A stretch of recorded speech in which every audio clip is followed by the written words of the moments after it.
Everyone, welcome to my YouTube channel.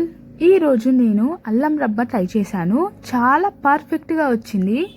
ఈ అల్లం రబ్బ వల్ల చాలా లాభాలు ఉన్నాయి. జలుబు దగ్గు తగ్గిస్తుంది, జీర్ణక్రియను మెరుగుపరుస్తుంది, ఇమ్యూనిటీని పెంచుతుంది.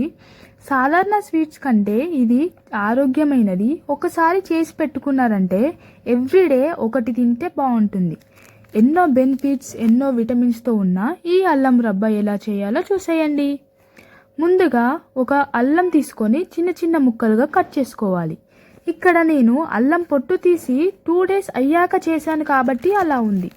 మీరు ట్రై చేయాలి అనుకుంటే అల్లం పొట్టు తీసిన వెంటనే చేశారంటే మంచిగా గ్రైండ్ అవుతుంది, బాగుంటుంది. ఇప్పుడు తీసుకున్న అల్లం మంచిగా మిక్సీలో పట్టుకోవాలి. నేను అరకప్పు అల్లం తురుము తీసుకున్నా, సో అదే కప్పుతో 2 cups షుగర్ తీసుకోవాలి. ఇంకా మీరు ఎక్కువగా స్వీట్స్ తినాలి అనుకుంటే ఇంకా షుగర్ ఎక్కువగా యాడ్ చేసుకోవచ్చు.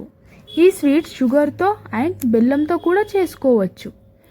ఇప్పుడు స్టవ్ పై ఒక ప్యాన్ పెట్టుకొని షుగర్ వేసి దాంట్లోనే వాటర్ యాడ్ చేయాలి. దాన్ని మంచిగా మిక్స్ చేస్తూ ఉండాలి. ఆ తర్వాత అది మంచిగా బబుల్స్ లాగా వస్తూ ఉంటాయి.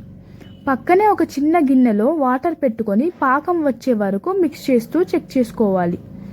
పాకం వచ్చినప్పుడు అది చిన్న గిన్నెలో వేసినప్పుడు గట్టిగా అవుతుంది. గిన్నెకి కొడితే సౌండ్ వస్తుంది. అప్పుడు ఆ టైంలో అల్లంని ఆ పాకంలో వేయాలి. మంచిగా మిక్స్ చేస్తూ ఉండాలి.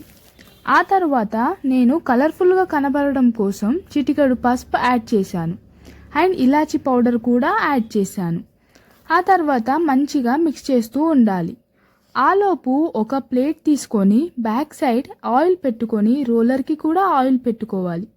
మనం పీసెస్ కట్ చేసినప్పుడు ఈజీగా రావడానికి. తరువాత మిశ్రమాన్ని ఆ ప్లేట్ పైన వేసుకోవాలి. గంటతో చూపించినట్లుగా అనాలి. ఆ తర్వాత రోలర్ తీసుకొని మంచిగా సాఫ్ట్గా అనుకోవాలి. అలానే వేడిగా ఉన్నప్పుడే నైఫ్తో మీకు కావాల్సిన షేప్లో కట్ చేసుకోవాలి.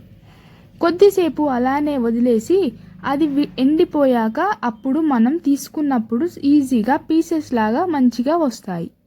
అవి ఒక బాక్స్లో పెట్టుకొని స్టోర్ చేసుకోవడమే. ఏమైనా తప్పులుంటే క్షమించండి. వీడియో నచ్చితే లైక్ చేయండి, షేర్ చేయండి, కామెంట్ చేయండి. ఛానల్ని సబ్స్క్రైబ్ చేసుకొని సపోర్ట్ చేయండి. Bye bye.